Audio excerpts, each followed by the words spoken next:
Ya, segala puji ucapan syukur kami persembahkan kepadamu saja Bapa. Di dalam kuasa nama putramu yang tunggal Tuhan Yesus Kristus, Allah sembahan kami, kasih jiwa kami dan selamat kami. Kami mohon kemurahan-Mu ya Tuhan atas ibadah kami hari ini ya Tuhan. Karena kuasa kasih-Mu Tuhan, kuasa kebangkitan-Mu Tuhan menyatakan kepada kami bahwa Engkau Allah yang hidup Tuhan, Allah yang patut disembah, Allah yang patut dipuja ya Tuhan. Terima kasih dan terima kasih Tuhan. Pengorbanan, pembelaan dan penyertaan-Mu selalu di dalam setiap kehidupan keluarga kami, kehidupan kami dari hari, terlebih anak-anak kami Tuhan. Kira selalu di dalam kuasa perlindungan, penyertaan dan kuasa kasih-Mu. Terima kasih Tuhan Yesus, nyatakanlah Tuhan, bukakanlah firman-Mu Tuhan, supaya Tuhan Engkau taruh di dalam hati kami ya Tuhan, sehingga kami dapat memahami dan melaksanakan sebagai pedoman di dalam setiap kehidupan kami. Terima kasih Tuhan Yesus, terima kasih dan terima kasih.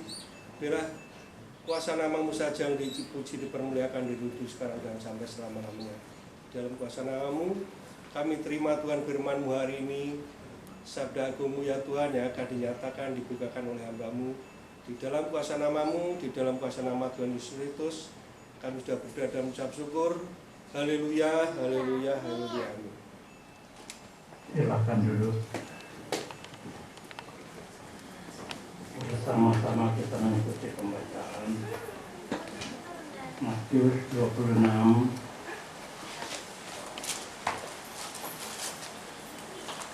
ayat 6 sampai ayat 13. Silakan.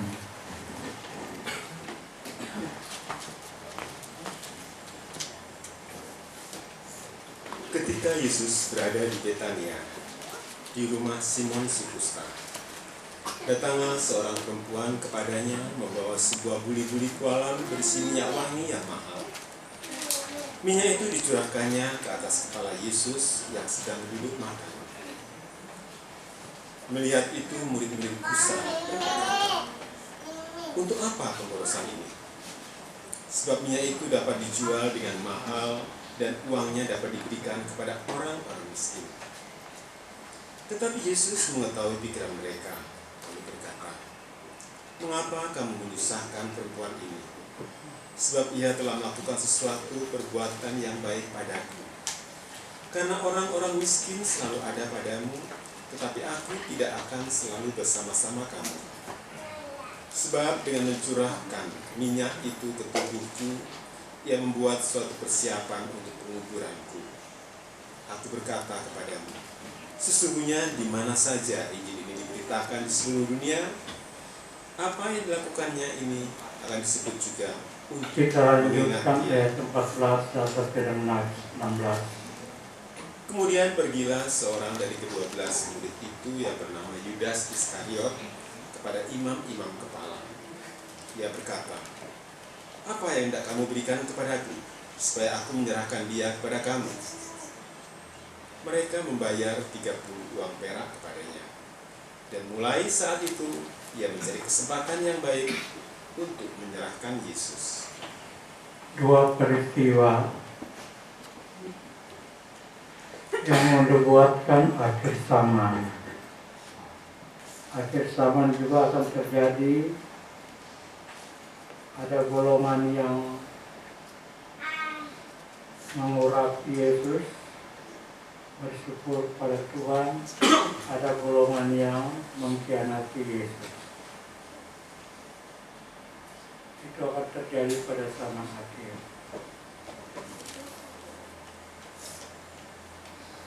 Wahyu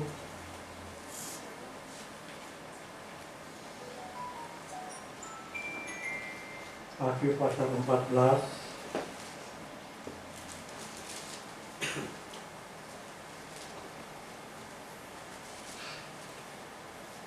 ayat pertama sampai ayat yang kelima.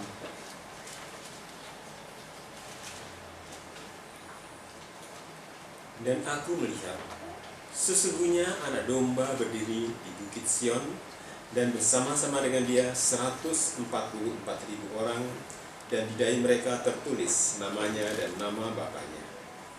Dan aku mendengar suatu suara dari langit bagaikan desau air bah dan bagaikan deru guru yang dahsyat. Dan suara yang kudengar itu seperti bunyi pemain-pemain kecapi yang memetik kecapinya. Mereka menyanyikan suatu nyanyian baru di hadapan tahta dan di depan keempat makhluk dan tua-tua itu. Dan tidak seorang pun yang dapat mempelajari nyanyian itu selain daripada 144.000 orang yang telah ditebus dari bumi itu. Mereka adalah orang-orang yang tidak mencemarkan dirinya dengan perempuan-perempuan, karena mereka murni sama seperti perawan. Mereka adalah orang-orang yang mengikuti anak domba itu kemana saja ia pergi. Mereka ditebus dari antara manusia sebagai korban-korban sulung bagi Allah dan bagi anak domba itu. Dan di dalam mulut mereka tidak terdapat dusta. Mereka tidak bercela. Di samping ada pengikutan kepada Tuhan yang sungguh-sungguh mengikuti anak domba itu, bahkan dikatakan Rasul Yohanes melihat mereka berdiri di Bukit Sion, dan bersama-sama dengan dia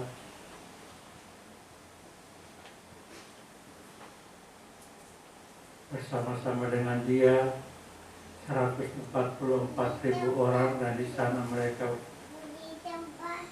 dan di dahi mereka tertulis namanya dan nama bapaknya. Rasul Yohanes melihat jelas anak domba berdiri di Bukit Sion yang sekarang jadi daerah yang tidak damai, tapi satu saat dikuasai oleh Tuhan dan akan terjadi pemujaan pada Tuhan.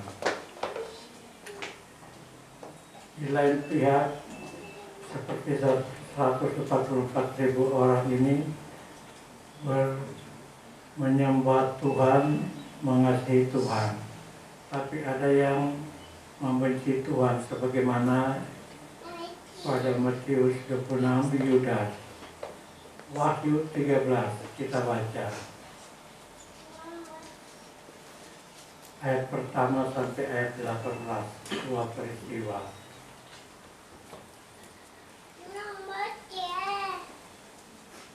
Dan ia tinggal berdiri di pantai laut. Wahyu 13 ayat pertama.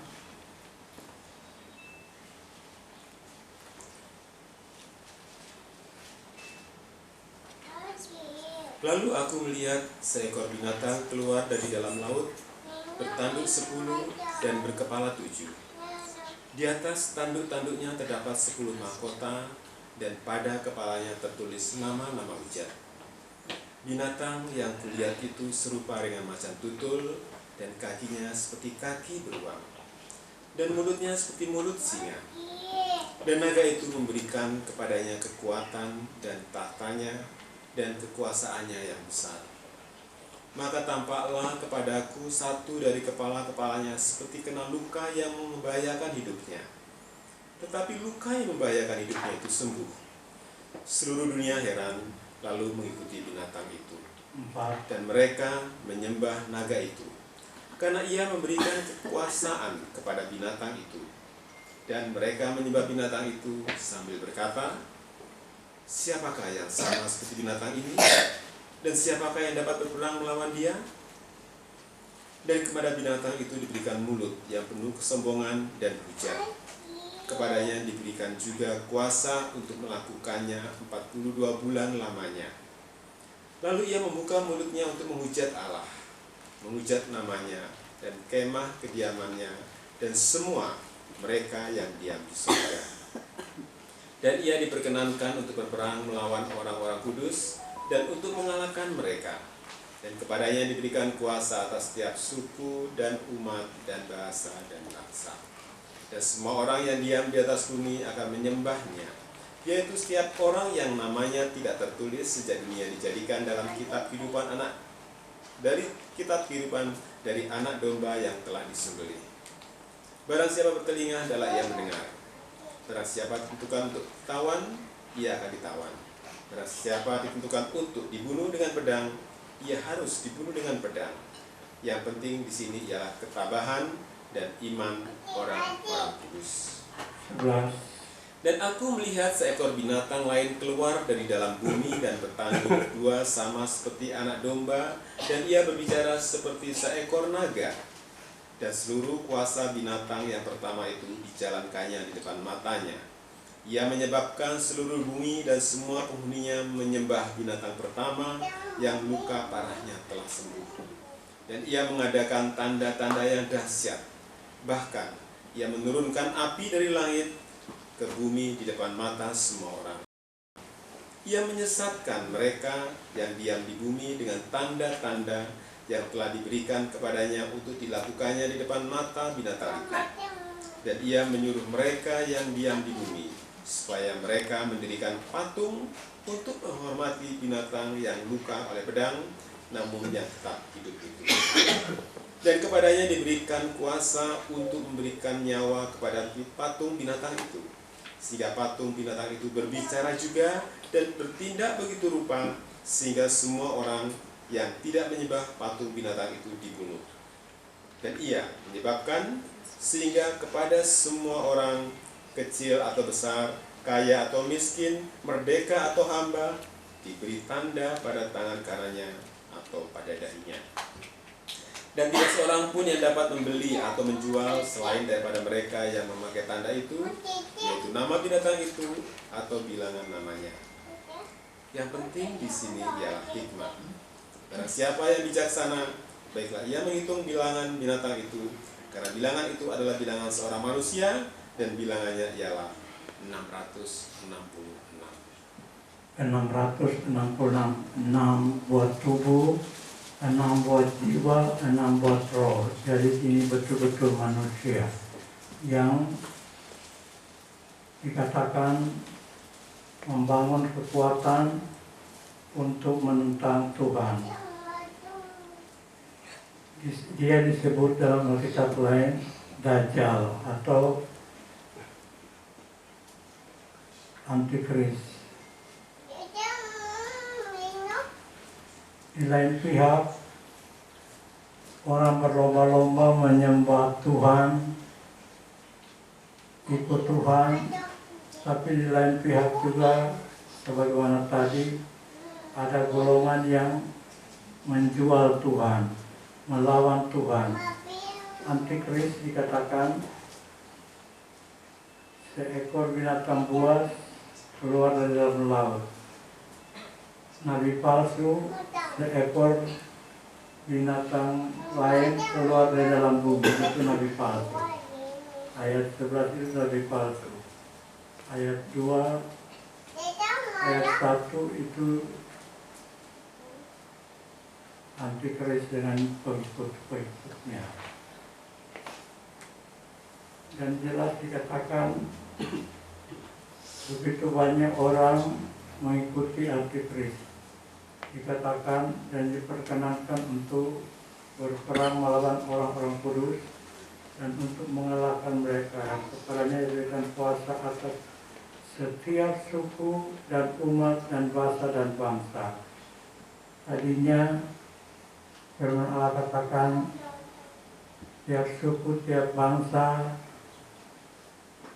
kaum itu mengikut Tuhan.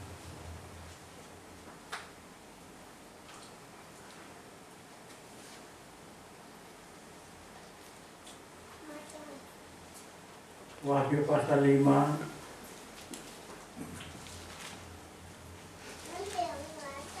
kita baca ayat 9 sampai ayat 13.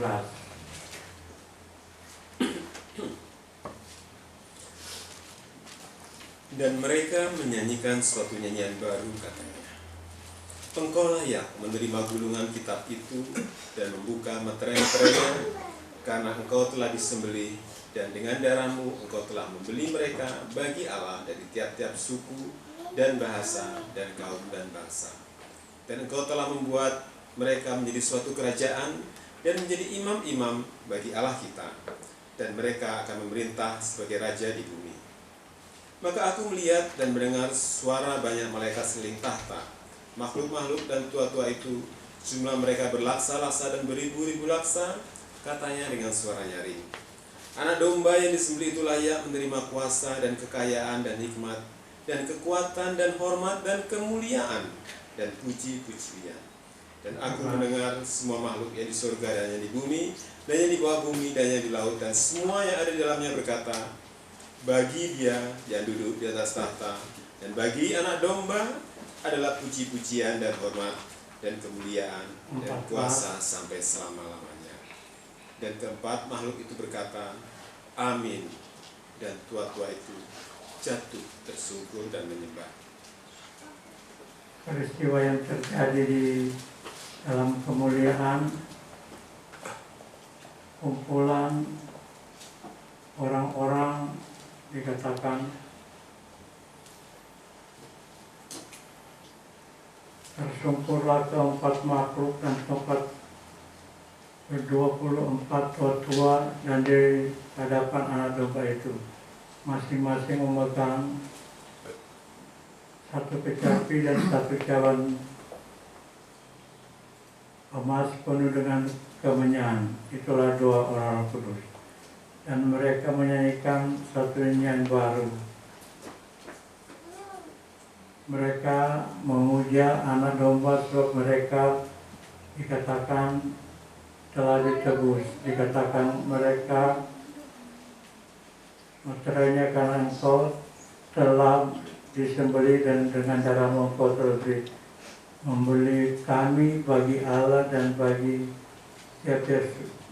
Allah dan dari tiap-tiap suku dan bahasa dan kami dan bangsa. Dan engkau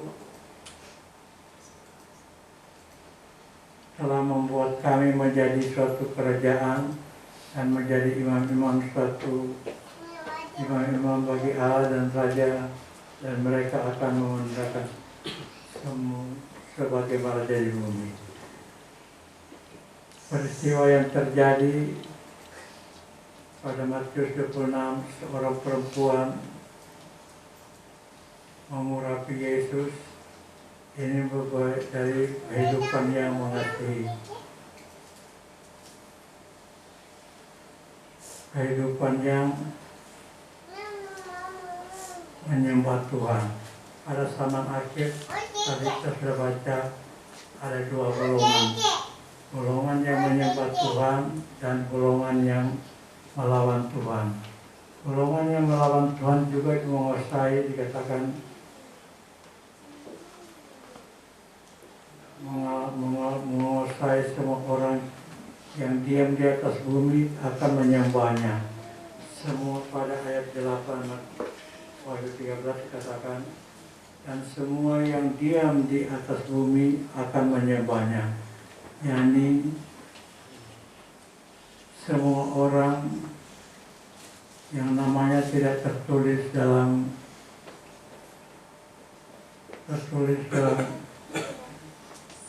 tidak tertulis sejak dunia dijadikan dalam kitab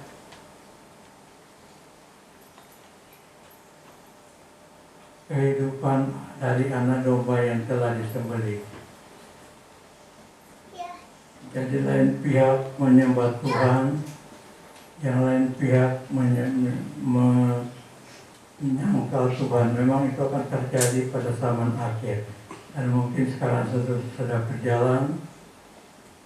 Banyak yang mengasihi Tuhan seperti seorang perempuan, tanpa basa-basi dia masuk di rumah Simon dan menyirami minyak wangi yang mahal kepada kepala Yesus. Memang itu mendatangkan, dikatakan, besar dan berkata, untuk apa beberapa minyak itu dapat dijual dengan mahal dan uangnya tidak dapat sedekah kepada orang-orang miskin. Dalam ayat lain dikatakan tidak benar mereka mengatakan kepada orang miskin, tapi sebenarnya mereka ingin akan uang itu. Dan orang miskin selalu ada padamu, tapi aku tidak akan selalu bersama-sama denganmu. Dengan mencurahkannya itu kata tubuh, ia membuat suatu persiapan untuk penguburanku. Aku berkata kepadamu, sesungguhnya di mana saja Injil diberitakan seluruh dunia, apa yang dilakukannya ini akan disebut juga untuk mengingat dia. Di pihak lain, pemujaan pada Tuhan, di pihak lain, penyesalan pada Tuhan. Dua kekuatan pada zaman akhir akan terjadi.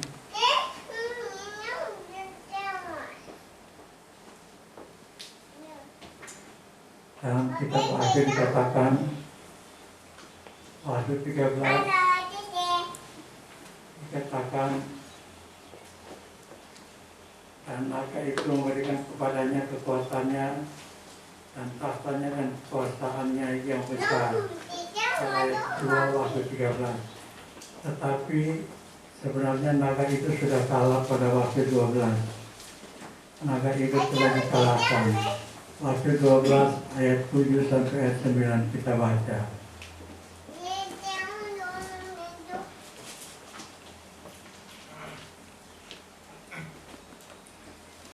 Maka timbullah peperangan di surga. Mikael dan malaikat-malaikatnya berperang melawan naga itu, dan naga itu dibantu oleh malaikat-malaikatnya. Tetapi mereka tidak dapat bertahan, mereka tidak mendapat tempat lagi di surga. Dan naga besar itu, si ular tua yang disebut iblis atau Satan, yang menyesatkan seluruh dunia, dilemparkan ke bawah, ia dilemparkan ke bumi bersama-sama dengan malaikat-malaikatnya. Di sini kita lihat naga telah dikalahkan oleh Mikael atau Michael dengan pengikut-pengikutnya. Dan kekalahan itu menyebabkan naga itu marah. Ayat 17, Wahyu 12 kita baca. Ayat 3, ayat 17, Wahyu 12. Maka marahlah naga itu kepada perempuan itu, lalu pergi memerangi keturunannya yang lain, yang menuruti hukum-hukum Allah dan memiliki kesaksian Yesus. 18.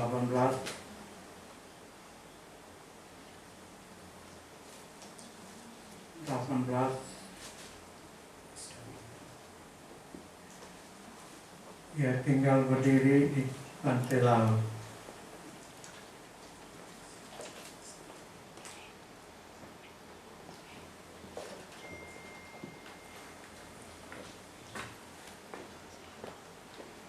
Binatang yang keluar dari dalam laut itulah kekuasaan. Dan ia tinggal berdiri di pantai laut di laut. Binatang yang keluar dari laut itu adalah antikris. Antikris merupakan tiga kekuatan menjadi satu. Tapi walaupun naga beri kuasanya kepadanya, naga itu sudah dilepaskan dari surga. Dia ada tempat lagi di surga. Dikatakan juga binatang yang keluar dari dalam bumi itu nabi-nabi palsu. Nanti nabi-nabi palsu akan menguasai, akan dikatakan ia menyebabkan sehingga kepada sebuah orang kecil atau besar, kaya atau miskin, merdeka atau hamba, diberi tanda pada tangan kanannya serta pada lainnya. Tanda-tanda dari antikris pada Wahyu 13 itu dikatakan antikris adalah tiga binatang yang menjadi satu. Binatang yang mulia itu serupa dengan macan tutul, dan kakinya seperti kaki beruang dan mulutnya seperti mulut singa. Dan naga itu memberikan banyak kekuatan dan tahtanya dan kekuasaannya yang besar. Pada zaman akhir akan nyata pekerjaan dari antikris ini. Pekerjaan dari binatang-binatang buas ini akan nampak. Dan kita lihat mereka diberi mulut yang penuh dengan kesombongan dan hujat. Padanya diberikan lepasan melakukannya 42 bulan lamanya. 42 bulan atau 1260 hari itu masa antikris. Lalu Allah mau ia menghujat Allah, menghujat namanya, dan kemah kediamannya itu tabernakel. Semua mereka yang diam di surga. Jadi diperkenankan untuk berperang melawan orang-orang kudus dan untuk mengalahkan mereka. Dan kepadanya diberikan kuasa atas setiap suku dan umat dan bahasa dan bangsa. Setiap suku, umat, bahasa dan bangsa. Yang firman Allah katakan sama dengan orang-orang yang ditebus oleh Tuhan dengan darahnya. Orang-orang yang ditebus itu memuja anak domba.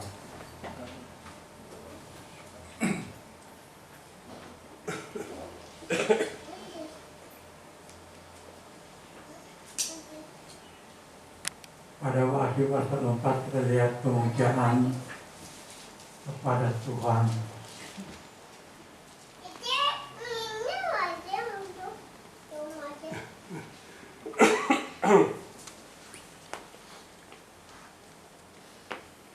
Wahyu pasal 5 dikatakan mereka memuja Tuhan. Wahyu pasal 4, 24 tua-tua dan 4 binatang. Wahyu pasal 4 ayat 6 kita baca ayat 8.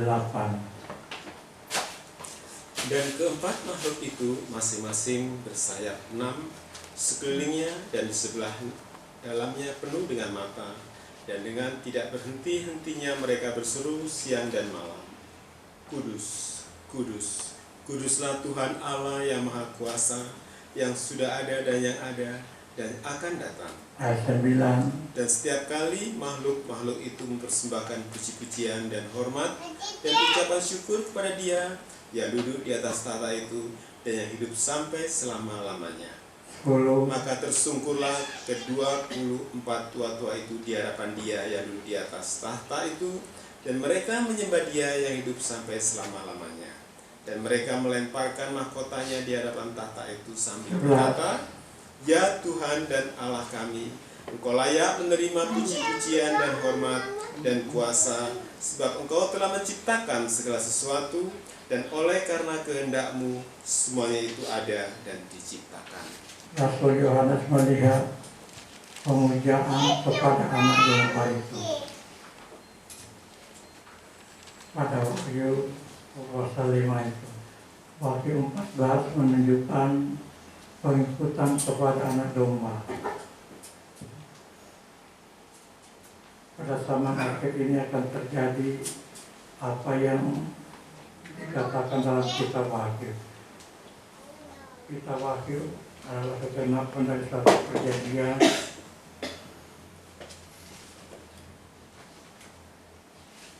janji-janji daripada Allah apa yang akan terjadi pada zaman akhir. Dikatakan nabi-nabi palsu seekor binatang lain keluar dari dalam bumi dan bertanduk dua sama seperti anak domba, dan ia bicara seperti naga. Ini kepalsuan daripada nabi palsu. Bertanduk dua sama seperti anak domba, dan ia bicara seperti naga. Dan seluruh binatang, seluruh binatang pertama itu dijalankan di depan matanya. Ia menyebabkan seluruh bumi dan semua penghuninya menyembah binatang pertama yang luka parahnya telah sembuh. Ada kematian palsu, luka parah telah sembuh, dan dia menangkap tanda-tanda yang dikasih tutup. Bahkan ia menentukan api dan langit kembali ke depan mata semua orang. Ia menyesatkan mereka yang diam di bumi dengan tanda-tanda, yaitu telah diberikan kepadanya untuk dilakukannya di depan mata binatang itu. Dan ia menyuruh mereka diam di bumi supaya mereka mendirikan patung untuk menghormati binatang yang luka dan oleh pedang, namun yang hidup. tetap hidup. Yang luka, berperang, dan tetap hidup itu kepastian palsu.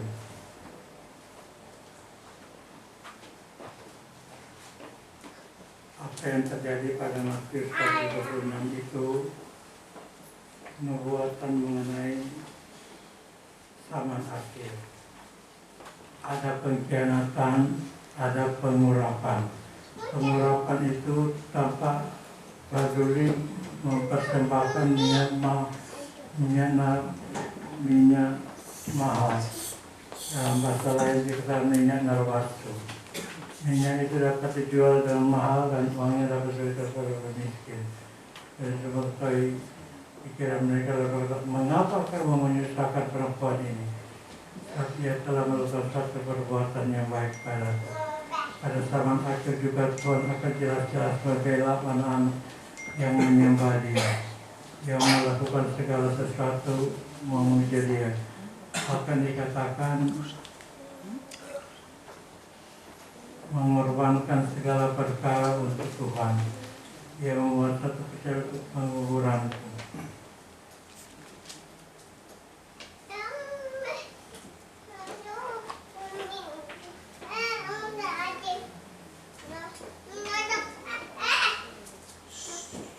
Dua peristiwa atau peristiwa-peristiwa yang akan terjadi pada zaman akhir, di mana terjadi lain pihak pemujaan pada Tuhan, di lain pihak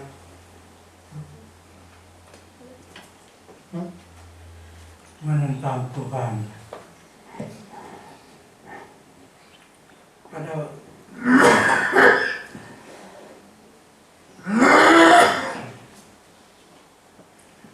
Pada waktu 12 ayat 7 sampai ayat 9, naga itu dikalahkan. Kita baca Wahyu 12 ayat 7 sampai ayat 9.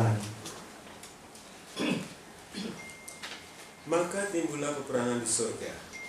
Mikael dan malaikat-malaikatnya berperang melawan naga itu, dan naga itu dibantu oleh malaikat-malaikatnya. Tapi mereka tidak dapat bertahan, mereka tidak mendapat tempat lagi di surga. Dan naga besar itu, si ular tua yang disebut iblis atau Satan, yang menyesatkan seluruh dunia, dilemparkan ke bawah.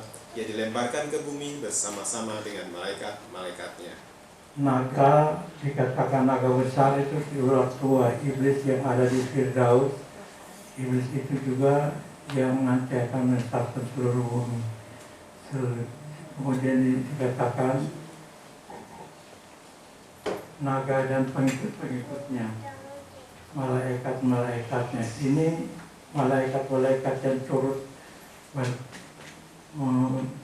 melawan Tuhan pada permulaannya. Mereka bersama-sama membenci Tuhan.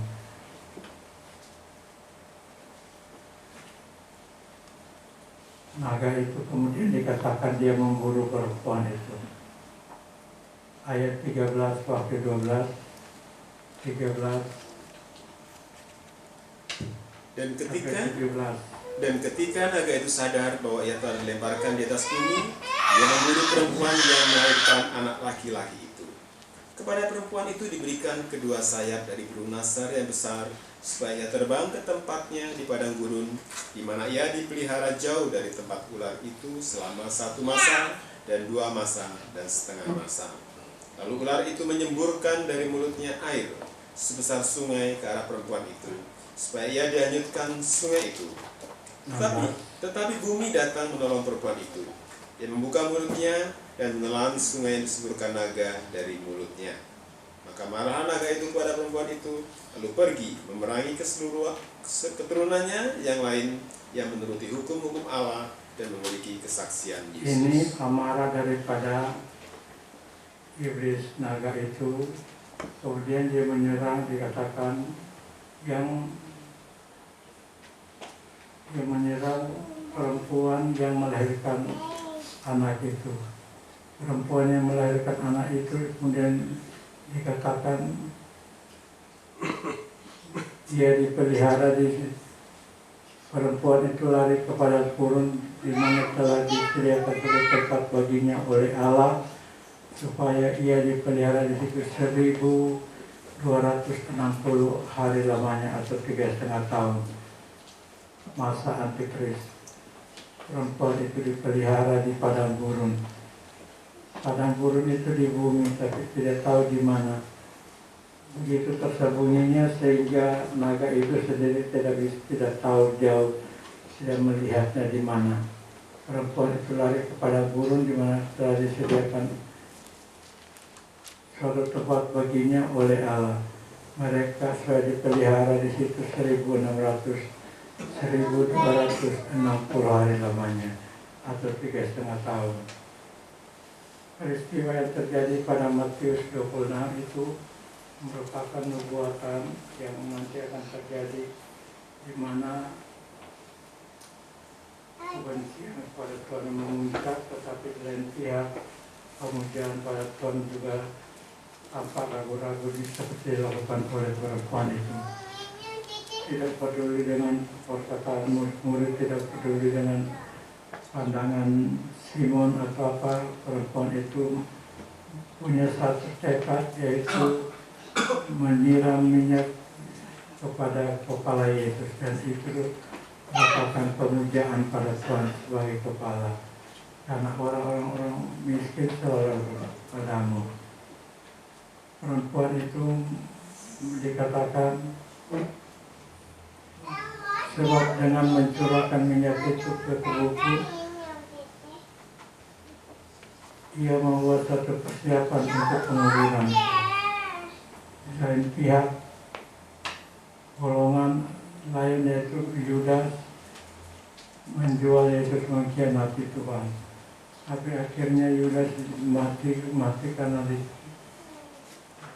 penyesalannya sendiri.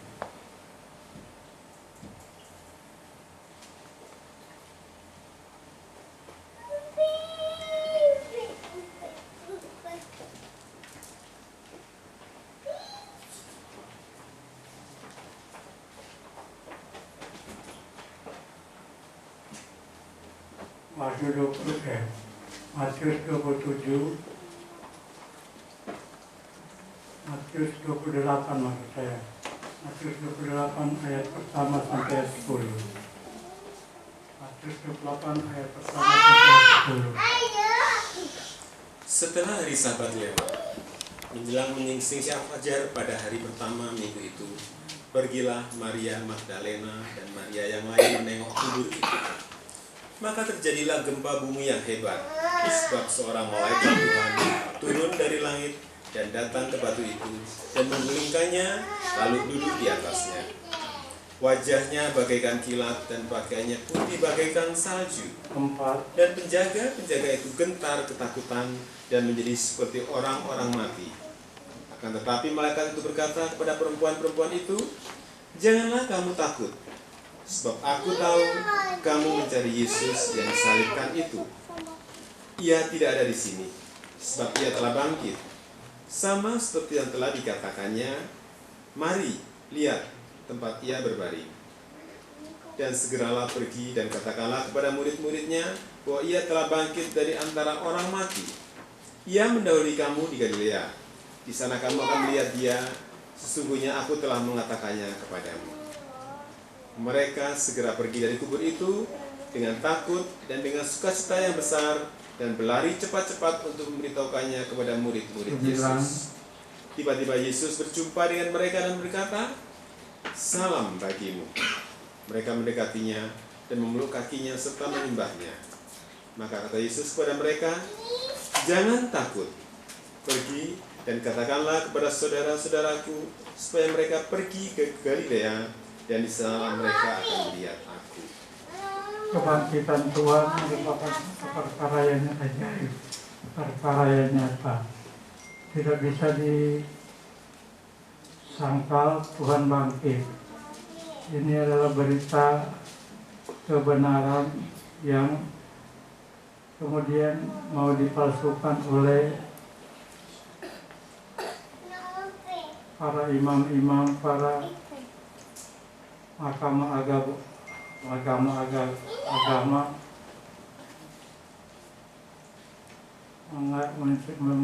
membalikkan perkara yang benar menjadi tidak benar. Wahyu 28 ayat 11 sampai ayat 15. Ketika mereka di tengah jalan, datanglah beberapa orang dari penjaga itu ke kota dan memberitahukan segala sesuatu yang terjadi itu kepada imam-imam kepala. Dan sesudah berunding dengan tua-tua, mereka mengambil keputusan lalu memberikan sejumlah besar uang kepada serdadu-serdadu itu dan berkata, "Kamu harus mengatakan bahwa murid-muridnya datang malam-malam dan mencurinya ketika kamu sedang tidur. Dan apabila hal ini kedengaran oleh wali negeri, kami akan berbicara dengan dia, sehingga kamu tidak beroleh kesulitan apa-apa." 15. Mereka menerima uang itu dan berbuat seperti yang dipesankan kepada mereka, dan cerita ini tersiar antara orang Yahudi sampai sekarang ini. Cerita itu yaitu kepalsuan yang terjadi. Cerita itu mereka menerima seperti yang dipesankan kepada mereka. Dan cerita ini tersiar antara orang Yahudi sampai sekarang. Orang Yahudi tidak percaya kebangkitan Tuhan. Banyak orang Yahudi yang mengatakan peristiwa itu seperti yang dituliskan ini. Imam-imam kepala mereka dikatakan, kamu harus mengatakan bahwa murid-muridnya datang malam-malam dan mencurinya ketika sedang tidur. Nah, itu kepalsuan. Tapi itu menyebar sampai sekarang. Saat itu banyak orang Yahudi atau tua-tua itu tidak percaya pada kebenaran keselamatan Tuhan. Tapi Tuhan tetap sudah bangkit, bahkan kemudian bertemu dengan murid-muridnya, lalu dia memberi pesan. Ayat 16, Matius 28 ayat 16 sampai dengan 20. Dan ke-11 murid itu berangkat ke Galilea, ke bukit yang telah ditunjukkan Yesus kepada mereka. Ketika melihat dia, mereka menyembahnya, tapi beberapa orang ragu-ragu. 18. Yesus mendekati mereka dan berkata, "Kepadaku telah diberikan segala kuasa di surga dan di bumi. Karena itu, pergilah, jadikanlah semua bangsa muridku, dan baptislah mereka dalam nama Bapa dan Anak dan Roh Kudus. 20. Dan ajarlah mereka melakukan segala sesuatu yang telah kuperintahkan kepadamu. Dan ketahuilah, aku menyertai kamu senantiasa sampai kepada akhir zaman." Tuhan memerintahkan murid-muridnya, yang terpenting adalah ajarlah mereka melakukan segala sesuatu yang telah kuperintahkan kepadamu. Ajarlah mereka melakukan segala sesuatu yang telah kuperintahkan kepadamu. Dan ketahuilah aku menyertai kamu senantiasa sampai kepada zaman akhir. Saat itu kita tidak takut pada pemberitaan Injil, karena Tuhan menyertai orang-orang yang melayani Tuhan, orang-orang yang mengabarkan Injil. Tuhan tidak tinggalkan, maka dikatakan, aku menyertai kamu senantiasa sampai kepada kesudahan akhir zaman. Matius memberitakan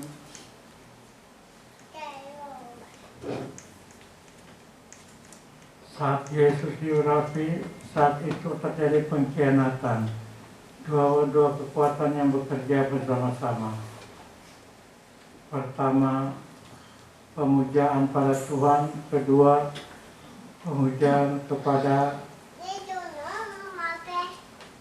antikris yang ditandai dengan Yudas Iskariot. Yudas Iskariot dikatakan menerima 30 keping perak.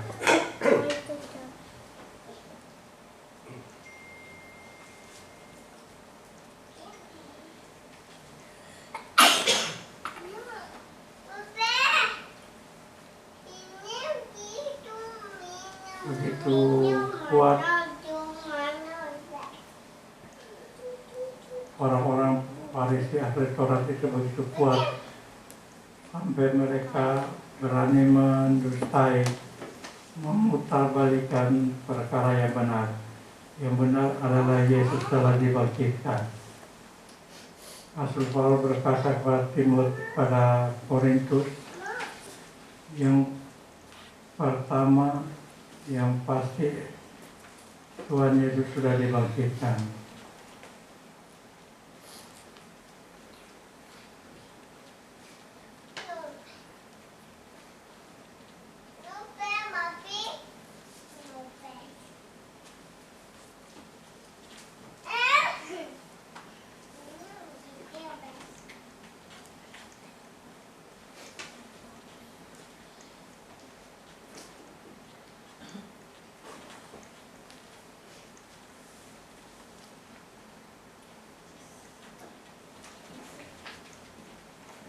Rasul Petrus mengatakan Tuhan Yesus telah dibangkitkan.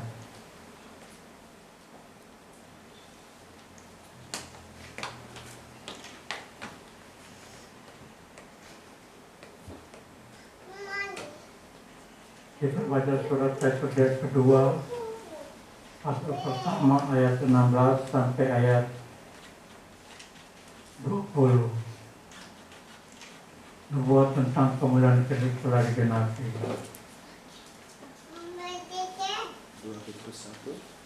2 Petrus pasal 1 ayat 16 sampai 20. Sebab kami tidak mengikuti dongeng-dongeng isapan jempol manusia ketika kami memberitahukan kepada kuasa dan kedatangan Tuhan kita Yesus Kristus sebagai Raja. Tetapi kami adalah saksi mata dari kebesarannya. Kami menyaksikan bagaimana ia menerima kehormatan dan kemuliaan dari Allah Bapa ketika datang kepadanya suara dari Yang Maha Mulia yang mengatakan, "Inilah anak yang kukasihi, kepadanya aku berkenan." Suara itu kami dengar datang dari surga ketika kami bersama-sama dengan Dia di atas gunung yang kudus. Dengan demikian kami makin diteguhkan oleh firman yang telah disampaikan oleh para nabi. Alangkah baiknya kalau kamu memperhatikannya sama seperti memperhatikan pelita yang bercahaya di tempat yang gelap sampai fajar menyingsing dan bintang timur terbit bersinar di dalam hatimu. Yang terutama harus kamu ketahui ialah bahwa nubuat-nubuat dalam kitab suci tidak boleh ditafsirkan menurut kehendak sendiri, sebab tidak pernah nubuat dihasilkan oleh kehendak manusia, tetapi oleh dorongan Roh Kudus orang-orang berbicara atas nama Allah. Orang-orang oleh dorongan Roh Kudus, orang-orang suci berbicara tentang nama Allah. Jadi kita tidak usah kaget, pada zaman akhir akan banyak pengikut-pengikut antikris merajalela. Dikatakan mereka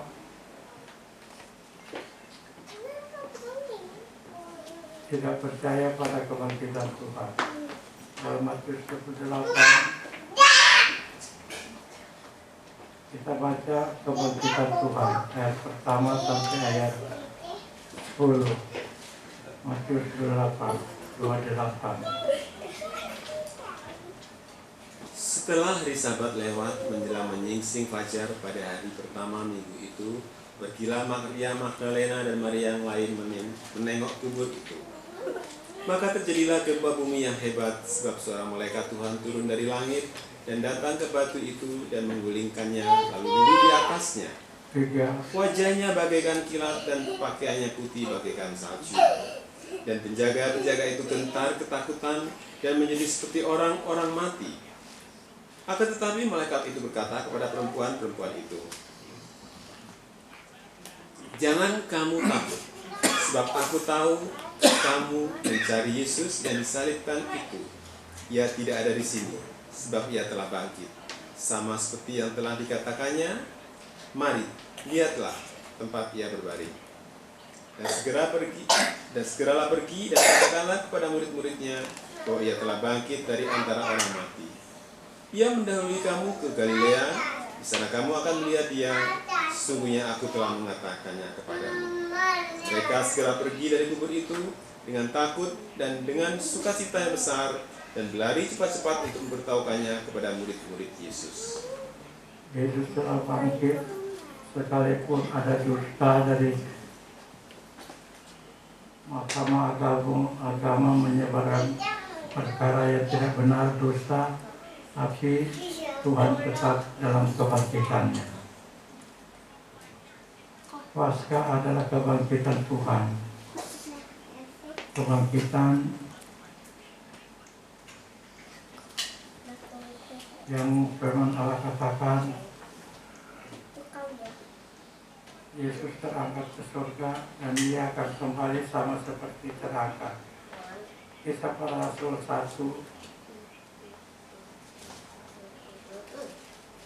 ayat 6 sampai ayat 11. Maka bertanyalah mereka yang berkumpul di situ, Tuhan, maukah Engkau pada masa ini memulihkan kerajaan bagi Israel? Jawabnya, Engkau tidak perlu tahu mengetahui masa dan waktu yang ditetapkan Bapa sendiri menurut kuasanya. 8. Tapi kamu akan menerima kuasa kalau Roh Kudus turun ke atas kamu. Dan kamu akan menjadi saksiku di Yerusalem dan di seluruh Yudea dan Samaria dan sampai ke ujung bumi. Sesudah ia mengatakan demikian, terangkatlah ia disaksikan oleh mereka dan awan menutupnya dari pandangan mereka. 10. Ketika mereka sedang menatap ke langit waktu ia naik itu, tiba-tiba berdirilah 2 orang yang berpakaian putih dekat mereka dan berkata kepada mereka, Hai orang-orang Galilea, mengapakah kamu berdiri melihat ke langit? Yesus ini yang terangkat ke surga meninggalkan kamu akan datang kembali dengan cara yang sama seperti kamu melihat Dia naik ke surga. Jadi sekalipun pada waktu Dia naik kita sudah bisa lihat, kita masih ada kesempatan menyaksikan ketika Dia datang, yang segera akan terjadi kedatangannya kedua kali. Dikatakan Dia datang seperti Dia naik ke surga, akan datang kembali dengan cara yang sama seperti kamu lihatnya di surga. Kita menunggu kedatangan Tuhan. Tuhan memberkati kita.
perjamuan suci.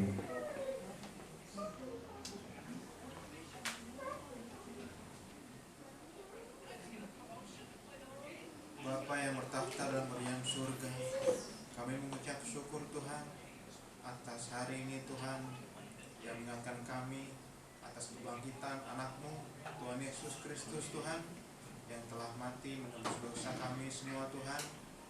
Begitu besar pengorbanan anak-Mu Tuhan, begitu besar pengorbanan-Mu ya Tuhan Yesus untuk kami. Kami juga telah mendengarkan firman-Mu Tuhan, mengingatkan kembali atas kisah-kisah keajaiban-Mu Tuhan yang telah bangkit membuat para murid-murid terajaib Tuhan atas keajaiban yang terjadi.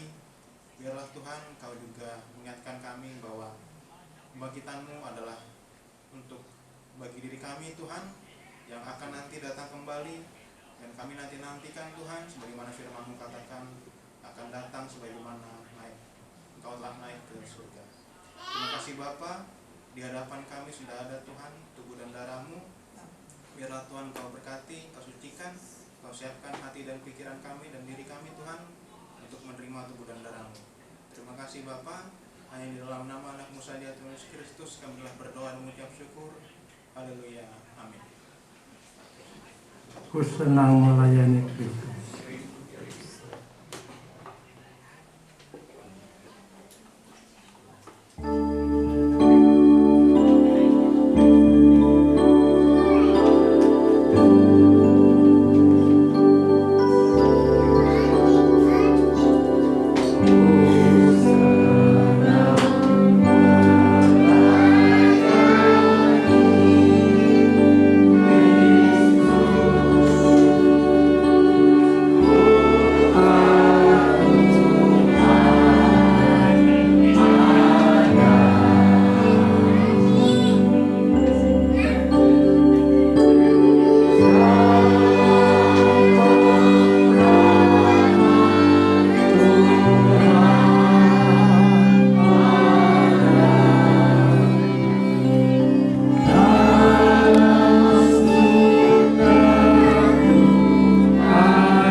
Sekali lagi, ku senang melayani Kristus.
Dengarkan pembacaan firman Tuhan.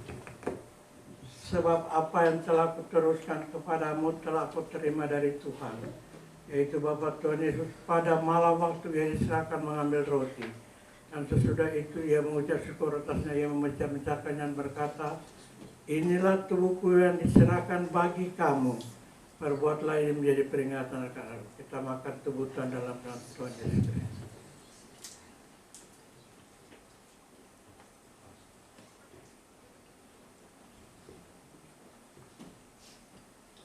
Kita angkat cawan yang tangan untuk cawan. Demikian juga yang mengambil cawan sesudah makan lalu berkata, cawan inilah perjanjian baru yang dimeteraikan oleh darahku. Perbuatannya setiap kali kamu minum menjadi peringatan akan aku. Dan setiap kali kamu makan roti dan minum cawan ini, kamu memberitakan kematian Tuhan sampai Dia datang. Kami mendoakan Tuhan percaya dalam nama Tuhan Yesus.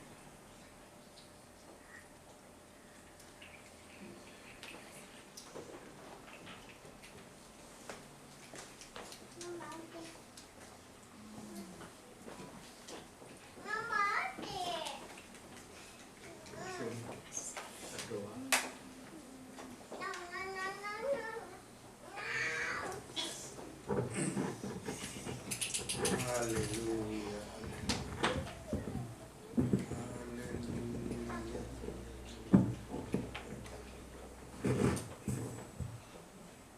Terima kasih ya Tuhan Yesus. Kau telah melawat kami pada hari ini. Adalah hari kebangkitan Tuhan dari antara orang mati. Kami memperingati itu Tuhan, untuk masa depan kami, untuk pengikutan kami kepada Engkau Tuhan. Engkau adalah kekuatan untuk kami Tuhan di dalam kebangkitan ini Tuhan, supaya kehidupan kami tidak sia-sia Tuhan. Jikalau Engkau tidak dibangkitkan Tuhan, percuma dan sia-sialah akan kepercayaan kami kepadamu Tuhan. Tetapi begitu besar Engkau untuk dapat menyatakan dirimu Tuhan sebagai Tuhan dan Juru Selamat kami.